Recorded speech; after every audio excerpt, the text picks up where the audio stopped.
Hello সবাইকে, সবাই কেমন আছো? আজকে তোমাদের সাথে শেয়ার করব আলুর পরোটা রেসিপি।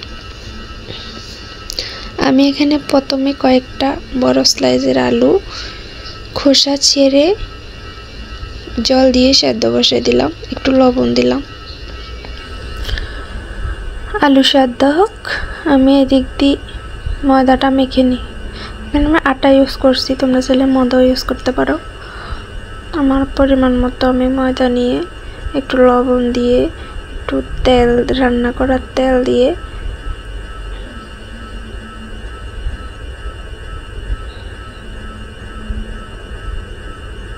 একটু হাতে মোলায়েম করে নেব।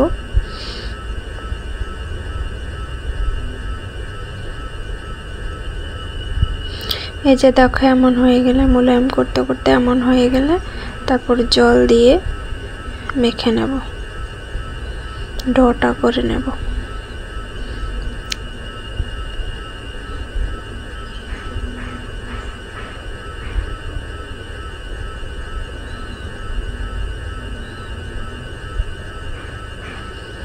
দেখেছো আমার ডোটা করা হয়ে গেছে।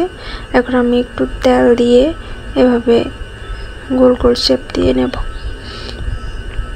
এদিক দিয়ে দেখতেছি আমার আলু সেদ্ধ হয়ে গেছে। আলুগুলো এখন আমি ছেঁকে নেব।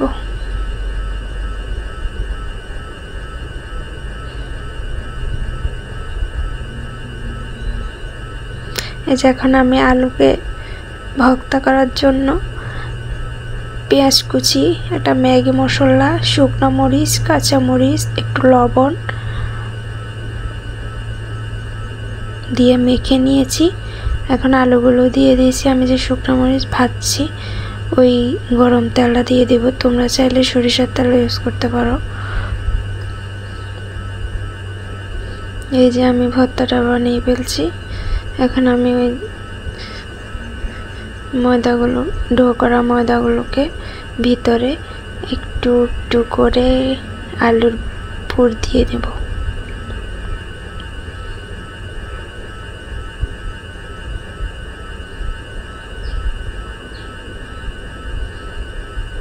পুর দিয়ে দুপাশ থেকে চারপাশ থেকে এভাবে করে তারপর বেলে নেব।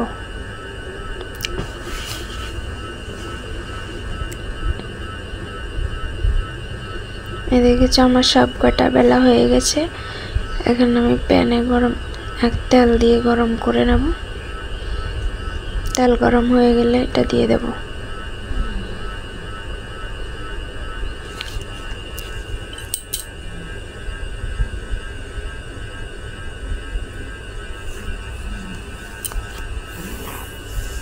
এপাশ সেপাশ উল্টায় দেব।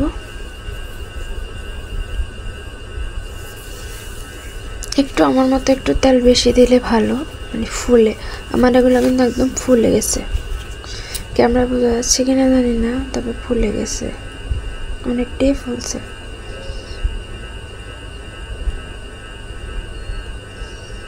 এই যে দেখো, একদম অরিজিনাল।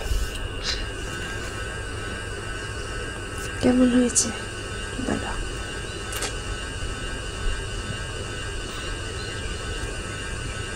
তোমরাও একবার বাসায় ট্রাই করে দেখতে পারো। ভালো লাগলে একটা লাইক, কমেন্ট, শেয়ার করে দিও। আজকের মতো এই পর্যন্তই। টাটা।